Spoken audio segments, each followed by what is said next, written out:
Medieval France, a time that ushered in a new era of nobility. Have another guard kill that one. Yes, sire. I'm sorry, who? Kill him. No, I couldn't, my lord. I've known Arnaud my entire life. We came up together as squires. Would it be easier if we got a third guard to come in and kill both of these guys? Oh, whoops, here we go.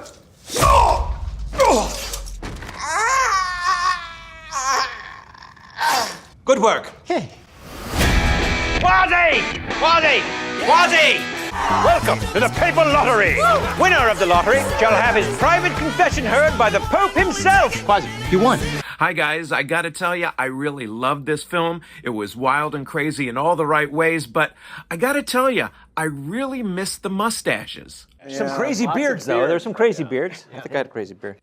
Now, Kevin, this movie was definitely a lot of fun, but it's kind of got sort of a Monty Python kind of feel to its comedy. How did you come up with the idea for this film? I mean, it's been kicking around for a long time. We wrote the script maybe 20 years ago.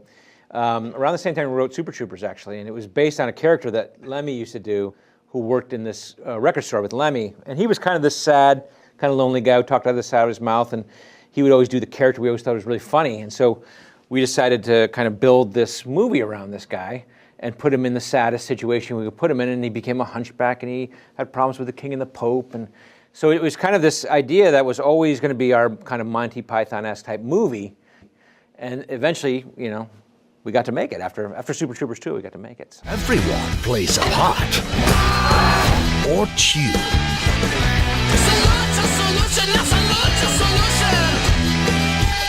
Jay, each of you are playing more than one character in this film, so that must have made the whole process a lot more interesting this time around. Tell me what that was like. I mean, for me, I got to play one of the villains in the movie, and usually we hire somebody else to play the villain. And immediately, and Paul was one of the other villains, and I was like, God, this is the greatest. He and I would get together and be like, this is the greatest. We get to play the villain.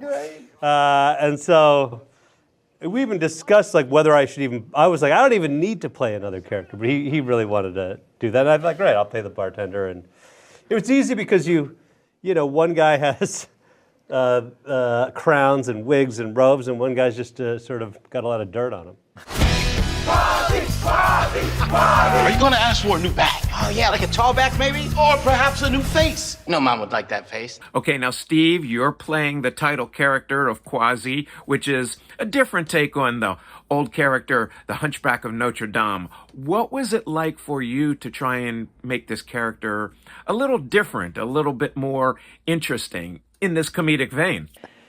You know, I feel like the other hunchbacks are never very hopeful, you know, and in this case, you know, Quasi does get the girl, and he's also got a relationship with his best friend, and so, you know, this is a guy. He gets the guy too. He gets the guy and the girl, but he, you know, he's facing an uphill battle the whole way, and he is hopeless at the beginning. And it's cool that this guy who's such an underdog actually gets to be the hero and get the girl and you know, recognize his relationship with his friend. So it's just, you know, it's fun. It was like a more optimistic take on, you know, the Quasimodo story. Well, Steve, a lot of other actors have used makeup or prosthetics to achieve that classic Quasimodo look. So how hard was it for you to keep your face twisted up to achieve the same effect? It's funny because, like, I didn't really think about it until it came time for, like, the kissing scene where you're like, Yeah, awkward. Yeah. and it's a very hard lip. When you move your mouth to the side, it becomes a hard lip. So like that, and then like a strange tongue. And then also like the eating scenes. There's like an oyster eating scene and like a scene where I'm like, you know, doing the hungry orphan rice thing. And it's like, that was, it was a challenge just not to choke to death. You know what your problem is? Is it that I've got a fatty deposit the size of a giant gourd on my back? Freak! Hunchback. Morning. I found myself just looking wealthy of my best intentions. The Royal Torture Chamber. Back to the daily grind. You guys psyched for Pope Week? Oh my God, here we go. Another Pope Week. I love Pope Week. Who wants to see an exorcism? Okay, now I've got kind of a confession to make. I don't know if you guys remember me, but I had a chance to play one of the reporters when you were shooting Super Troopers 2. Yes. At the, I remember. Yes, at the mill. Yes. So I had a chance while I was on the set to kind of see how you guys work and improvise some of your scenes. Hey, Poisson? No. Poisson? No. Come on, Poisson. No. Poisson. No. Two Poisson. I said I didn't want one. They're both for me. So Eric, you come from a sketch comedy background. So do you bring some of those improv skills to each scene that you're working on when you're on set? Yeah, I mean, to me, this movie really brought us back to our roots of sketch, more than like Super Troopers, which was obviously a blast to write. But this took us back to when we were wearing costumes and wigs and makeup and stuff, and we were doing shows in Greenwich Village. To me, it was fun to go back to those times. And then we'll go do another Super Troopers, but this was cool to go back to those times. In a tale of love. I very much like your rap. And I yours. And of course, we can't forget your beautiful co-star in this film, the lovely and talented Adrianne Palicki. What was it like working with her? And Steve, what was it like for you trying to kiss her in that scene with your mouth all twisted up? Yeah. Well, I mean, you know, you have to. We always bring in somebody from the outside to kind of class the place up, you know. So it's Brian Cox or it's Bill Paxton. In this case, it was Palicki. It would be wrong to orphan this man's children. Fine then. Kill the kids too. No! Kidding.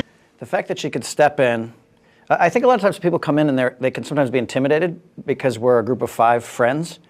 And so sometimes people come in and they're just a little bit tentative around us, and she wasn't. Like, she just jumped into it, and, you know, which was good because the most important piece of the puzzle was the queen.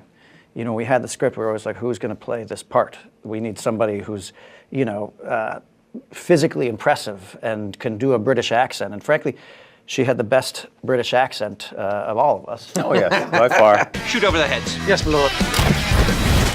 Michelle! Whoops! I said shoot over the heads. I'm not even sure that was my arrow. I saw it come out of your crossbow. You know what? That was Gregor's. Gregor!